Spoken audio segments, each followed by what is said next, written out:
अस्सलाम वालेकुम everyone and welcome back to another video. तो आज की इस वीडियो में लोगों को काफ़ी सारी क्वेरीज थी जो आज मैं कवर अप करने वाला हूं। तो काफ़ी सारे मैसेजेस मेरे पास जो आ रहे थे वो फाइनेंशियल स्टेटमेंट के रिलेटेड आ रहे थे, क्योंकि लोगों को काफ़ी समझ नहीं आ पाया है। तो मैं ये वीडियो ले आ चुका हूँ। इसके अंदर मैं रिपीट कराऊंगा फाइनेंशियल स्टेटमेंट स्टार्टिंग से लेकर एंड। तो इसके अंदर हम जो जो चीज़ें हैं वो कवर करने वाले हैं। और ये वीडियो थोड़ी नई तरीके की हो सकती है, क्योंकि इसके अंदर मैं फेस कैम पे वीडियो बनाने वाला नहीं हूँ। क्योंकि असल में जब फेस कैम पे बना रहा होता हूँ तो मेरे पास इतना एरिया नहीं बच पाता कि मैं दूसरी रिकॉर्डिंग लगा पाऊँ, स्क्रीन रिकॉर्डिंग जो होती है। तो अब मैं ये सोच रहा हूँ कि मैं फेस कैम सिर्फ इंट्रो तक ही रखूँगा, इसके आगे सिर्फ और सिर्फ स्क्रीन रिकॉर्डिंग चलेगी। तो अगर आप इस चीज़ के लिए सूटेबल है या वीडियो सही रहती है आप लोग ने, अगर आपको समझ आता है तो आप मुझे बता दें। अगर नहीं समझ आता तो ये भी बता दीजिएगा कमेंट में, तो फिर मैं दोबारा से फेस कैम पे बना दूंगा। अभी फ़िलहाल ये वीडियो जो है ये पूरी स्क्रीन रिकॉर्डिंग पे मुश्तवी होगी। तो फर्स्ट ऑफ ऑल अब बात करते हैं फाइनेंशियल स्टेटमेंट की। तो सबसे पहले हमें ये जानना ज़रूरी है कि हमारी फाइनेंशियल स्टेटमेंट जो है ये बेस किसके ऊपर करती है। तो अब आपको यहाँ पर नज़र आ रहा होगा कि यहाँ मैंने दो एरोज़ बनाए हुए हैं। तो फाइनेंशियल स्टेटमेंट जो हमारी पूरी बेस करती है तो वो दो चीज़ों पे करती है। तो नंबर वन पे जो है हमारे पास वो है इनकम स्टेटमेंट, और नंबर टू पे हमारे पास है बैलेंस शीट। तो अब इन दो चीज़ों पे हमारी पूरी फाइनेंशियल स्टेटमेंट बेस करती है। तो अब मैं इन दोनों चीज़ों की डेफिनेशन आपको यहाँ कॉर्नर पे दिखा देता हूँ। यहाँ पर आपके सामने आ रही है, ये दोनों डेफिनेशंस आ रही हैं। आप 1-2 सेकंड्स के लिए वीडियो पॉज़ करके इनको पढ़ सकते हैं ईज़िली। अब मैं इसका बता देता हूँ, यहाँ पे मैंने पूरी बनाई हुई ऑलरेडी, ताकि आप लोगों को प्रॉब्लम ना हो। अब ये जान लेते हैं कि इनकम स्टेटमेंट और बैलेंस शीट बनाई क्यों जाती है और इसके अंदर क्या-क्या चीज़ें रिकॉर्ड की जाती हैं। First of all, income statement के अंदर हम एक्सपेंसेस को, कॉस्ट ऑफ गुड्स सोल्ड को और सेल्स को रिकॉर्ड करते हैं। ये तीनों चीज़ें आपके सामने आ रही हैं।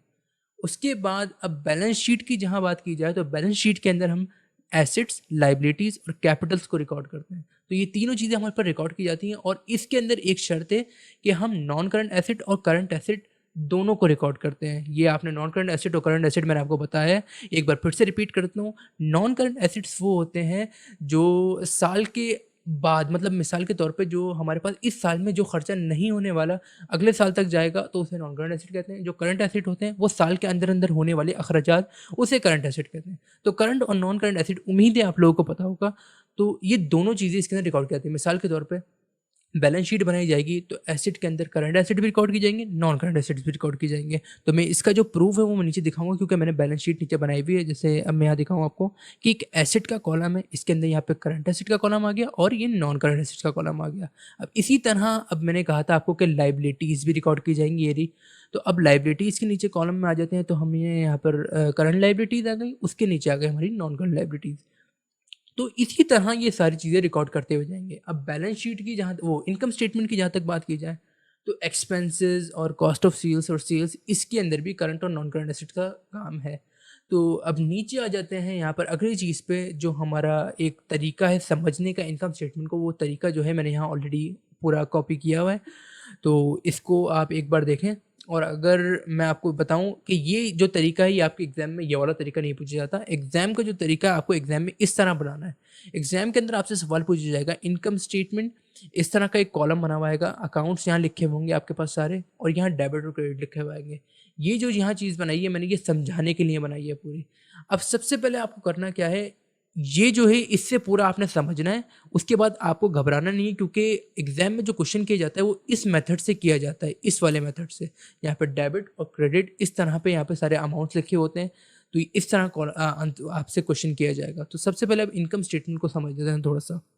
इनकम स्टेटमेंट के अंदर जिस तरह मैंने कहा कि expenses, cost of sales, sales आते हैं। सबसे पहले हमारे पास सेल्स आ गई। हमने ऐसी एक वर्बल एंट्री कर दी यहाँ पर, और फिर सेल्स रिटर्न हो गई हमारे पास। उसके बाद फिर हम सेल्स डिस्काउंट पे आते हैं, फिर उसके बाद नेट सेल्स पे आ जाते हैं। तो ये तीनों चीज़ें हमने रिकॉर्ड कर दी हैं अपने पास। इसके बाद जो हमारे पास आती है वो कॉस्ट ऑफ गुड्स सोल्ड है। अब उसके नीचे ही हमने एक और कॉलम बना दिया कॉस्ट ऑफ गुड्स सोल्ड का। उसके नीचे हमारी ओपनिंग इन्वेंट्री आती है, फिर आता है हमारा परचेज, और फिर आता है हमारा ट्रांसपोर्टेशन एक्सपेंस परचेज। अब यहाँ पर जो चीज़ें हमें लेस करनी होती है अपने पास से, वहाँ देखें मैंने आपको लेस का भी निकाला हुआ है। अब ये जो सेल्स होती है ये हमारे पास से जा रही होती है, तो हमें लेस करनी होती है। इतना आपको, आपने अकाउंटिंग साइकिल पढ़ा होगा, तो इतना आपको हावनो होगी कि जैसे सेल्स हम करते हैं तो कोई चीज़ हमारे पास, हमारा एसेट हमारे पास से कम हो जाता है, तो वो हमारे पास से कम हो जाता है, तो हमारा लेस हो गया हमारे पास से। तो हमने यहाँ पर इनकम स्टेटमेंट में से लेस कराना है। उसके बाद जहाँ तक बात की जाए कॉस्ट ऑफ गुड्स सोल्ड, तो कॉस्ट ऑफ गुड्स सोल्ड जो होती है हम अपनी सेल्स की वैल्यू में से लेस कराते हैं, तो इट मीन्स यहाँ पर भी लेस है। तो इनकी वैल्यूज़ में सामने लिखता हुआ जा रहा हूँ। उसके बाद फिर परचेजेस, हम परचेज करते हैं तो हमारे में एडअप होती है, हमारे पास चीज़ आती है, तो यहाँ परचेज आ गई हमारे पास। ट्रांसपोर्टेशन एक्सपेंसेस जो होते हैं हमारे, वो भी यहाँ पर आ गए। इसके बाद फिर हमारे पास नीचे आता है purchase return, purchase discount, net purchase और गुड्स अवेलेबल फॉर सेल और क्लोजिंग इन्वेंट्री, ये सारी चीज़ें आती हैं। इनके अंदर से जिस तरह मैंने आपको बताया है कि परचेज रिटर्न, जैसे हमने कोई चीज़ ख़रीदी और ख़रीदने के बाद हमने वापस करी, इट मीन्स हमारे पास से जा रही है, तो हम इसको यहाँ पे अपने पास लेस कराएंगे।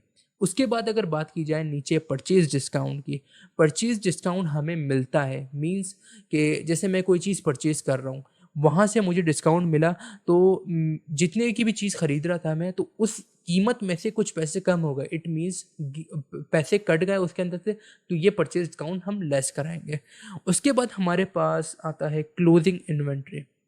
क्लोजिंग इन्वेंट्री आ जाती है। क्लोजिंग इन्वेंट्री वो होती है, आपको पता भी होगा, क्लोजिंग इन्वेंट्री हमारा साल के एंड में जो हमारी इन्वेंट्री बचती है उसको क्लोजिंग इन्वेंट्री कहते हैं।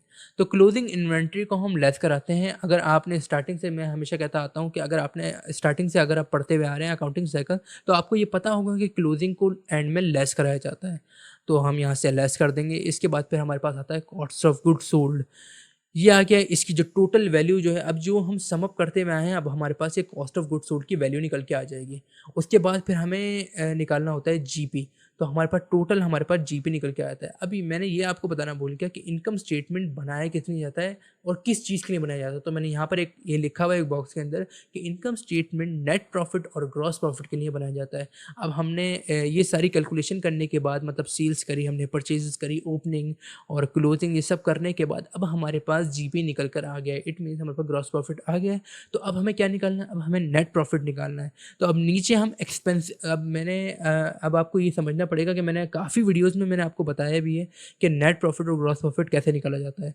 अब जो हमारी ये जीपी निकला है, तो जीपी के अंदर से अब हमें अपने एक्सपेंसेस लेस कराने होंगे, तब जाके हमारा नेट प्रॉफिट निकलेगा, जिसको हम नेट इनकम भी बोलते हैं। तो अब यहाँ पर हमारे सारे एक्सपेंसेस आ रहे हैं। ऑफ कोर्स आपको पता है कि एक्सपेंसेस लेस होते हैं, तो हमें अपने एक्सपेंसेस को लेस कराना है। तो सारे एक्सपेंसेस मैंने यहाँ पे ये एक वर्बल एक एंट्री मार कर दी है यहाँ पर। अब आपको यहाँ पर सब कुछ लेस कराने के बाद आपका एक आंसर आ जाएगा जो भी होगा आपका।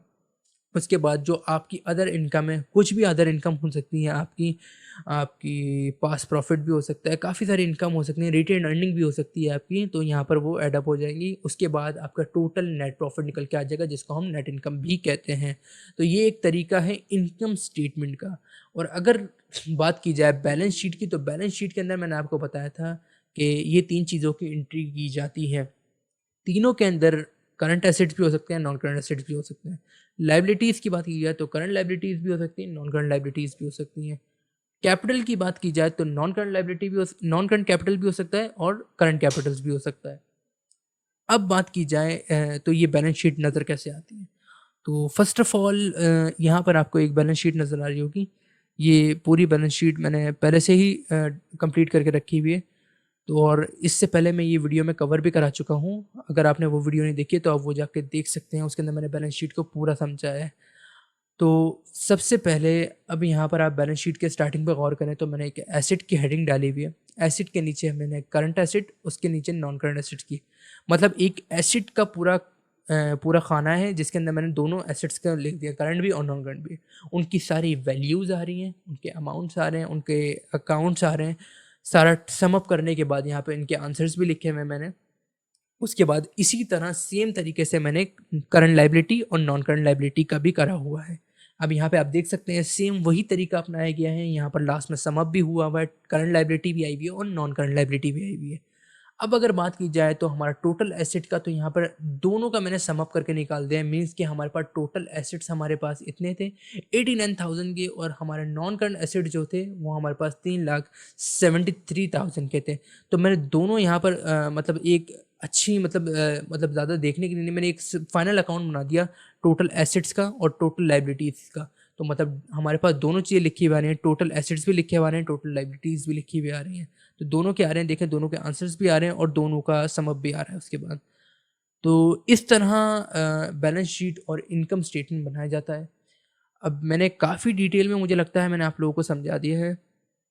अगर फिर भी आपकी कुछ क्वेरीज़ हैं तो आप मुझसे पूछ सकते हैं। अगर मैं जानता हूँ इस बार कोई प्रॉब्लम नहीं आएगी, आप लोगों को समझ आ चुका होगा और कोई इतना डिफ़िकल्ट नहीं है, बस एक बार थोड़ा समझने का गेम है। अगर आप लोग इस बार सही से समझ जाते हैं तो फिर उम्मीद है कि आप लोग ईज़िली कर सकते हैं, क्योंकि कोई इतना मुश्किल चीज़ है नहीं। अब हेडिंग्स, इसकी जो डेफ़िनेशंस की बात की जाए, ये मैंने एक आसान डेफ़िनेशन लिख दी है। अगर आपसे कोई क्वेश्चन में पूछ ले कि जैसे कोई क्वेश्चन आ जाता है व्हाट इज़ बैलेंस शीट या फिर व्हाट इज़ इनकम स्टेटमेंट, तो दोनों की एक-एक लाइन की डेफ़िनेशन मैंने लिख दी है। आप इसका स्क्रीनशॉट भी ले सकते हैं। ये आप आराम से लिख सकते हैं, बहुत ईज़ी डेफ़िनेशन है, मतलब इसका स्क्रीनशॉट ले लेंगे तो आपका काफ़ी आसानी हो जाएगी आपको। तो ये थी बस आज की ये वीडियो। अगर आपकी फिर भी इसके अंदर कुछ क्वेरीज़ है तो आप मुझसे कमेंट बॉक्स में पूछ सकते हैं या फिर मुझे ग्रुप पे मैसेज करके पूछ सकते हैं। अगर आपको हमारा ये वाला वीडियो का तरीका पसंद आया तो आप मुझे बता सकते हैं, तो फिर मैं इस मेथड से मैं बनाने की और कोशिश करूँगा। और अगर नहीं पसंद आया तो आप मुझे बता सकते हैं, मैं अगली वीडियोज़ जितनी भी होंगी मैं वो सारी फेस कैम पर ही रिकॉर्ड करूँगा। तो बस दीजिए मुझे आज की वीडियो में इजाज़त। मिलेंगे आपसे किसी और वीडियो में किसी नए चैप्टर के साथ। अल्लाह हाफ़िज़।